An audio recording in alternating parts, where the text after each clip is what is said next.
Ida syaraqal mamluku tabi'uhu walau binasir. Bismillahirrahmanirrahim. Wassalatu wassalamu ala rasulillah sallallahu alaihi wasallam. Bersabda Nabi sallallahu alaihi wasallam, Ida syaraqal mamluku, apabila mencuri seorang budak, tabi'uhu, maka juallah dia walau binasir, meskipun dengan harga meskipun hanya dengan satu nasi. Artinya dalam Nabi, apabila kita mempunyai budak ternyata dia mencuri, mencuri yang kita orang lain, maka disuruh jual akan daripada budak, meskipun harganya dengan satu nasi itu setengah kilo. Jadi meskipun harga yang murah, kenapa kita jual akan daripada budak yang mencuri? Karena kalau sudah menjadi kebiasaan di dalam mencuri, maka dia akan berulang-ulang, meskipun ini mencurinya sedikit, apalagi yang banyak.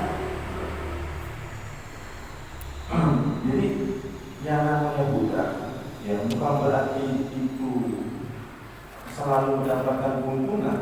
Kadang-kadang kita mendapat budak dari sifatnya kurang baik kepada majinanya. Karena budak itu manusia pada umumnya, sifat manusia sama kita umumnya. Jadi kalau sudah kebiasaan melakukan perbuatan yang jelek, maka dia akan terus-terusan begitu. Maka tetapi kita jual aja, meskipun dengan harga yang murah.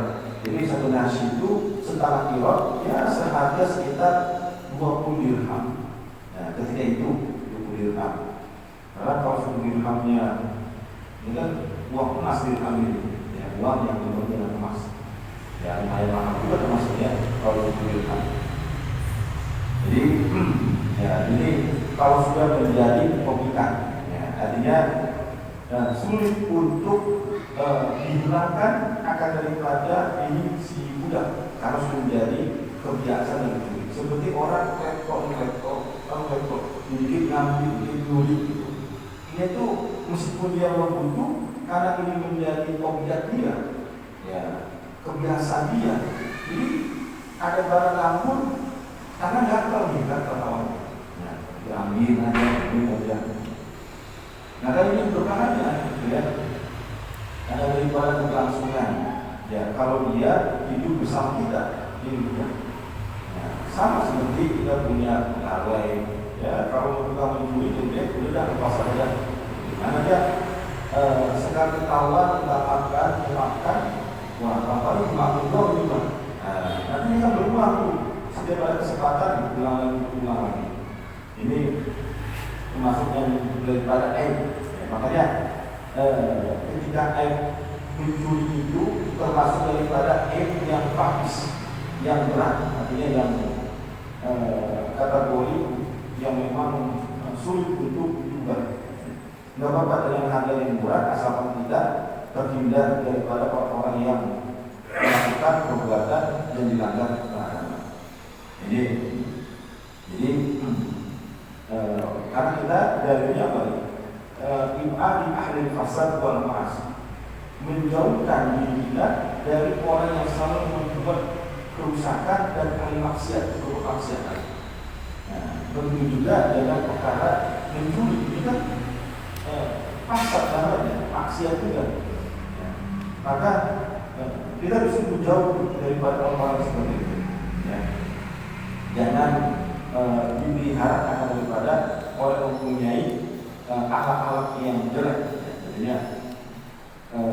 yang bisa merugikan kita sendiri. Sama seperti ada budak ini sifatnya jelek, yaitu suka mengadu domba. Mungkin kalau kita lihat dari kalimat mengadu domba, biasa itu kan. Maka ada seorang membeli budak di pasar. Kata penjualnya, Pak, ini budak harganya sekian, murah memang. Ya, dari segi fisik masih utuh, masih bagus. Ya, umur masih muda. Kalau membuat bekerja di ladang masih kuat dia ini. Ya. Cuma satu kejadian tadi, apa itu? Suka adu domba. Maka kata dia, adu domba mah perkara ringan, gampang itu mah, ya beres cuma. Kalau setahun juga dia jadi dia bakal pulang lagi. Tetap dia beli, ya. Padahal kalau kita tahu kejelekannya jangan juga, ya. Mau dia apa tukang domba atau di mana pun itu sembunyian juga. Waktu dia beli dibawa ke rumahnya, tinggal bersama dia sehari, seminggu, sebulan. Nah, pas sudah lama-lama sebulan lebih baru kelihatan sifatnya. Baru suatu hari dia datang tuh ke majikan yang perempuan. Ya. Nah, yang pertama dia datang kepada majikan yang laki-laki dulu. Ya, Pak, ya, ini istri bapak kayaknya ada main sama orang ini. Ya. Oh, ada tahu? Ya, saya kan sering nganterin istri bapak mana.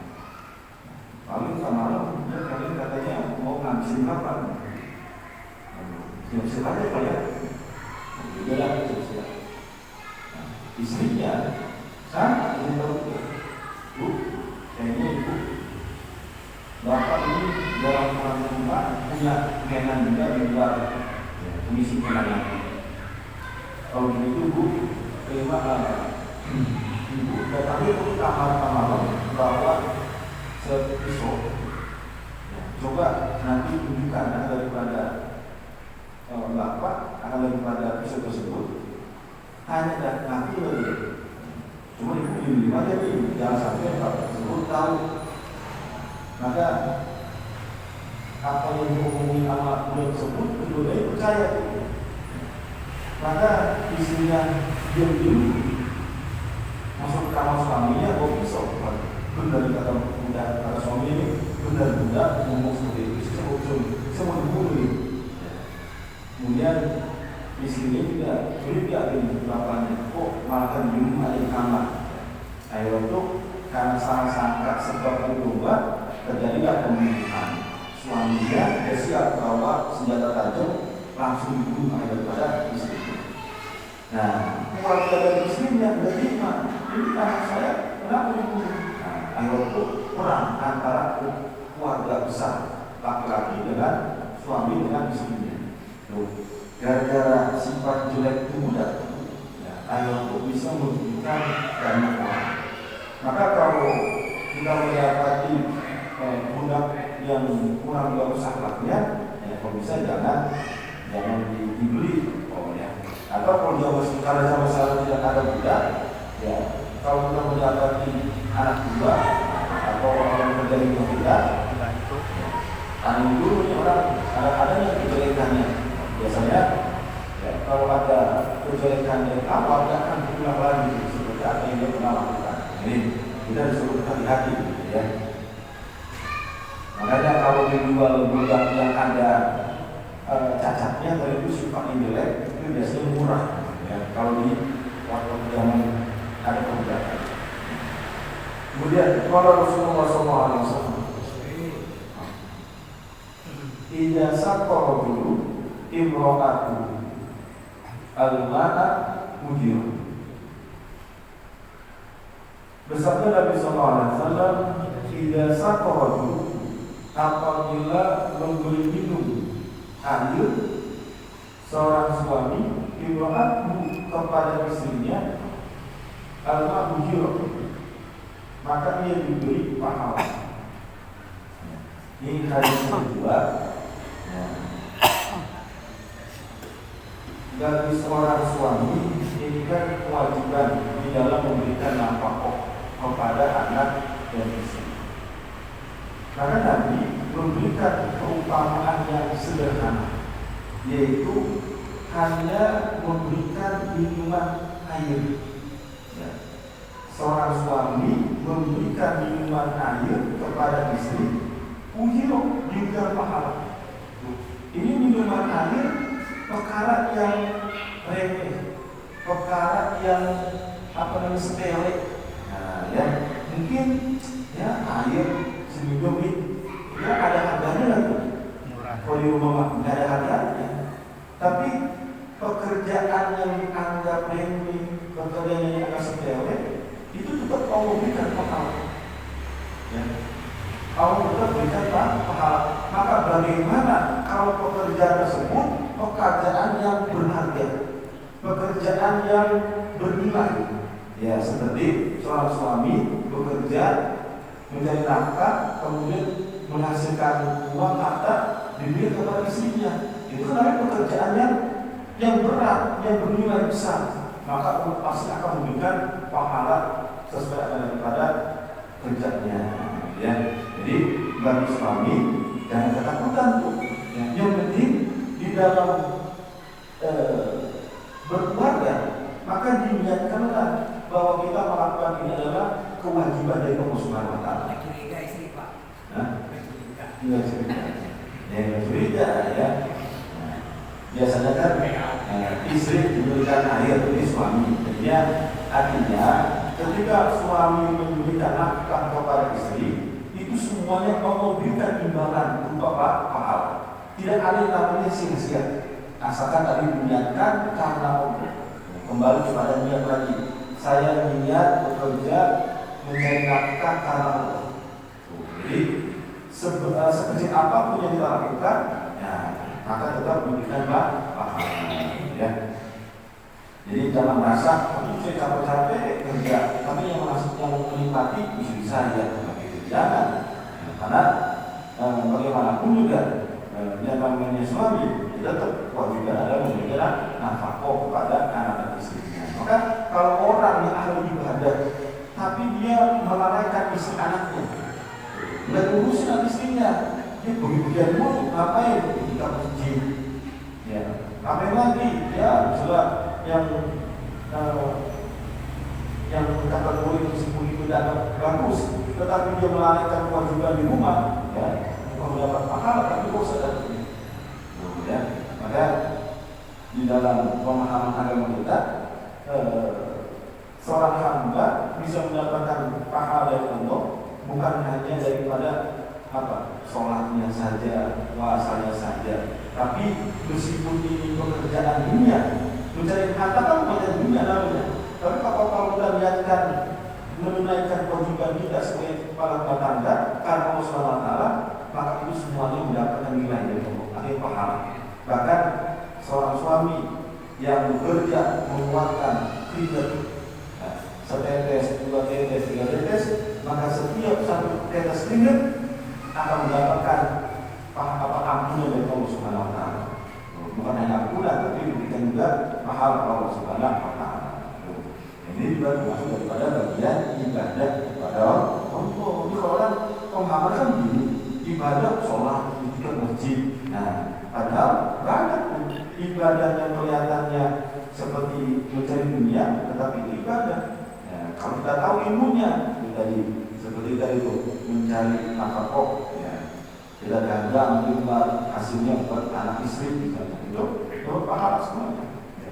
Yang perkara sepele saja itu memberikan air kepada istri, Allah itu sebagai perbuatan amal soleh, maka Allah berikan namanya pahala. Apalagi kalau pekerjaan tersebut pekerjaan yang berat, pekerjaan yang sebenarnya ya berharga. Seperti kita memberikan makanan, memberikan pakaian, ya memberikan apa lagi tempat tinggal, memberikan apa lagi pembantu misalnya asisten rumah tangga, dia istri kita nggak capek, nah itu pahalanya luar biasa.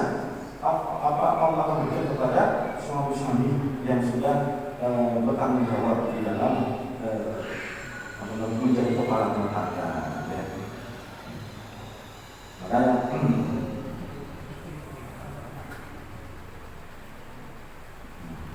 jadi ya, kita mengetahui ya, ini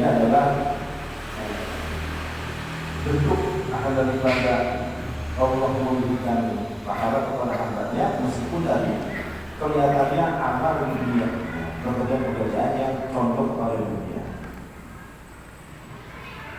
Cuma memang ketika di dalam mencari nafkah, tetap yang namanya ibadah, kewajiban kita di sholat, puasa, dan lain-lainnya jangan sampai ditinggalkan. Jadi maksudnya jangan fokus dari apa saja, ini lupa sholatnya ya sampai juga dunia. Ya. Nantinya meskipun berat kita pekerjaannya, tapi yang ibadah dalam dirinya tidak pernah kita tinggalkan. Begitu juga di dalam meninggalkan perkara yang dilarang Allah Subhanahu wa taala.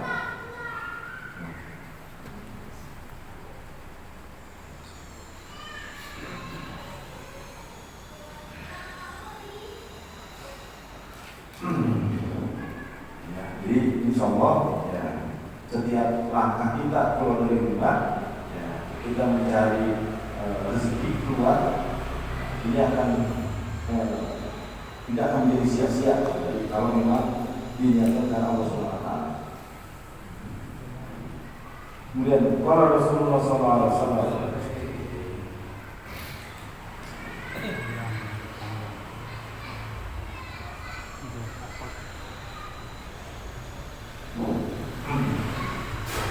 Ida sabaqatul ummatu ahadikum falyurid ma biha minal adza wal yakulha wala yadaha bi syaitani wala yansa yadahu bil bindi hatta yaqaha ayyuha fa innahu la yadri fi ayyi ta'ami barakatuh. Bersabda Nabi sallallahu alaihi wasallam, "Idza sakatatul ummatu ahadikum," apabila telah jatuh satu suap, ya, satu suap salah satu orang dari kalian, fanyumit mabiha minal adab, maka singkirkanlah kekotoran yang ada padanya, wal yakulha, dan hendaklah dia memakannya, wala yadaha bisyaitani, dan jangan biarkan bagi syaitan, wala yang sah yadahu bindiri, dan jangan mengusapi tangannya dengan bindil, artinya dengan sapu tangan, hatta yaqaha, sehingga dia menjilatinya, ayuqaha, atau menyuruh menjilatinya.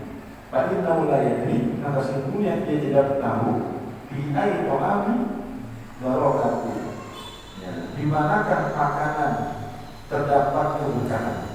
Ya, artinya hadis ini, kalau kita makan mengucapkan kalimat Bismillahirrahmanirrahim, makan Bismillahirrahmanirrahim, jatuh, maka segera kita ambil yang jatuh tersebut, ya, mau jatuh ke tempat makan atau selain makan, gitu ya, yang dimana memang jatuhnya tersebut tidak masih layak untuk dimakan, gitu ya. Ya, kalau jatuh jangan, yang layak dimakan, artinya ya tidak ada penyebab najis atau tidak langsung dimakan oleh hewan, ya yang masih layak kita makan dah, gitu ya. Nah, maka sunnahnya adalah kita ambil lagi kemudian kita makan, ya, karena kalau makanan yang diawali dengan baca Bismillah kemudian jatuh dan makan itu masih layak untuk dimakan, nanti setan yang makan. Tetapi jangan engkau berikan kesempatan setan memakan daripada makanan tersebut. Wala yada'a bisyaitan, ya, jangan membiarkan setan tersebut makan makanan kamu yang jatuh, cepat ambil. Nah, ya, berarti apa? Kalau ada kotoran sedikit, ya buang. Ya, kalau bisa dipotong, bisa itu yang masih layak dimakan, makan. Tapi kalau sudah layak dimakan, buang gitu maksudnya. Potong makan semua bukan, ya. Ini yang makanan yang layak untuk dimakan, meskipun tadi jatuh dari itu, ya. Maka setan akan berusaha untuk mengambil makanan, ya. Kenapa? Karena kita tidak tahu, ya, akan daripada makanan yang kita makan yang ada keberkahan, ya. mana yang ada keberkahan di antara makanan tersebut, tentunya kebaikan dari makanan tersebut, kemudian adanya nutrisi, ya sifat kenyang, kemudian ada lagi yang namanya membuat kita di dalam ketaatan kepada Allah Subhanahu Wa Taala. Nah, kita nggak tahu makanan yang mana itu, ya, makanya seminimal mungkin yang kita makan itu ya harus habis semua, ya jangan sampai ada tersisa sama sekali. Ini sunnahnya. Kalau jatuh saja disunahkan ambil. Ya. Begitu juga kalau kita makan dengan tangan dulu. Ya. Kalau kita makan dengan tangan, kemudian ada sisa di sini, nasi tersisa. Maka jangan langsung begini dulu sudah itu. Nah, ya. Kalau seandainya kita mau begini, ya ada kita punya istri yang sekiranya tidak dianggap biji misalnya, ya nggak apa-apa, nanti tidak apa-apa masalah. Ya. Kalau ini Pak Ustadz, kalau kopi bagaimana, kan kemasukan lalat, apakah kita harus minum lagi? Ya. Begitu. Katanya kalau di kiri laler itu racunnya, kalau di kanan itu penawarnya, jadi kita harus celupkan. Apakah betul itu? Baru kita minum. Iya betul. Jadi kalau lalat bercermin lagi kita buang. Jangan cermin di tengah jalan. Cermin kita buang. Cermin minum lagi. Nah, ya. Ya, ini tadi makanan yang kita makan kita sudah tahu karena yang ada keberkahannya, yang baik buat kita, yang dimana makanan tersebut membuat kita kuat dalam takwa Allah Subhanahu Wa Taala. Itu makanan tadi diawali dengan baca Bismillah. Tetapi kalau makan tanpa diawali dengan Bismillah, meskipun tidak jatuh ke tanah atau ke bawah, yang tidak jatuh nih, maka itu setan terbantu kita makan. Ya, maka kalau baca Bismillah, maka ketika kita makan dan lupa baca Bismillah, nah ingat di pertengahan baca lagu ya, Bismillah awal itu akhir. Nah maka setan ketika kita makan buta langsung, ya dia makan. Maka kita kadang makan sama dengan orang, ya. Makan sama tidak baca Bismillah dengan orang yang tidak baca Bismillah, tapi efeknya berbeda.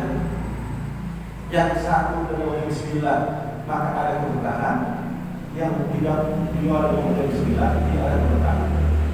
Makanya di dalam ibadah juga berbeda. Orang habis makan ada mampu malas ibadah. Nah mungkin makanannya tadi keberkahannya diambil setan karena kita membaca Bismillah. Ya.